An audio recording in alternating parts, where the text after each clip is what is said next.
Next நாம பார்க்க போற தொகுதி சிவகங்கை தொகுதி. இந்த சிவகங்கை தொகுதியில கரண்ட் டைம்லயே பாத்தீங்கன்னா ஏடிஎம்கே சேர்ந்த செந்தில்நாதன் அவர்கள் கடைசியா நடந்த 12 எலெக்ஷன்ல 4 தடவை ஏடிஎம்கே ஜெயிச்சிருக்கு, 3 தடவை வந்து காங்கிரஸ் ஜெயிச்சிருக்கு, 3 தடவை வந்து டிஎம்கே ஜெயிச்சிருக்கு, 2 தடவை வந்து சிபிஐ இங்க ஜெயிச்சிருக்கு. அந்த சிபிஐ ஜெயிச்சது பாத்தீங்கன்னா ஒரு தடவை டிஎம்கே அலையன்ஸ்ல, இன்னொரு தடவை ஏடிஎம்கே அலையன்ஸ்ல ஜெயிச்சிருக்காங்க. இந்த தொகுதியில பார்த்தோம்னா ஃபர்ஸ்ட் பிளேஸ் பிடிச்ச செந்தில்நாதன் அவர்கள் 82,000 வாக்குகள் இங்க வாங்கியிருக்காரு. 2வது பிளேஸ் பிடிச்ச சிபிஐ குணசேகரன் அவர்கள் வந்து 70,000 பிளஸ் ஓட்டுகள் வாங்கியிருக்காங்க.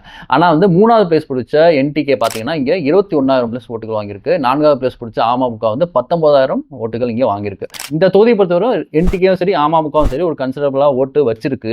இவங்க டிவிகே இதுக்குள்ள வருது அப்படிங்கிற பட்சத்தில் வந்து இது யார் ஓட்டு எப்படி ஸ்பிளிட் ஆகும் அப்படின்னு நாம பார்க்க வேண்டியதா இருக்கு. அது மட்டும் இல்லாமல் இங்கேயும் வந்து ஒரு பலமுனை போட்டிக்கான வாய்ப்புகள் இருக்கு. பலமுனை போட்டினா இந்த ஓட்டை பிரிக்கிறவங்க வந்து பெரிய மேஜர் ரோல் பண்ணுவாங்க, யார் இதுல வின் பண்ண போறா அப்படிங்கிறத.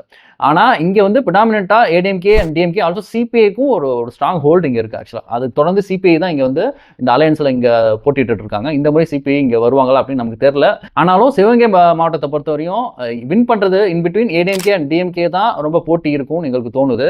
அப்படி அந்த போட்டியை வந்து யார் இங்க வின் பண்ண போறா அப்படிங்கறத மற்ற கட்சிகள் வந்து டிசைட் பண்ணும் அப்படிங்கிறது வந்து நாம நினைக்கிறோம் இந்த வாட்டி.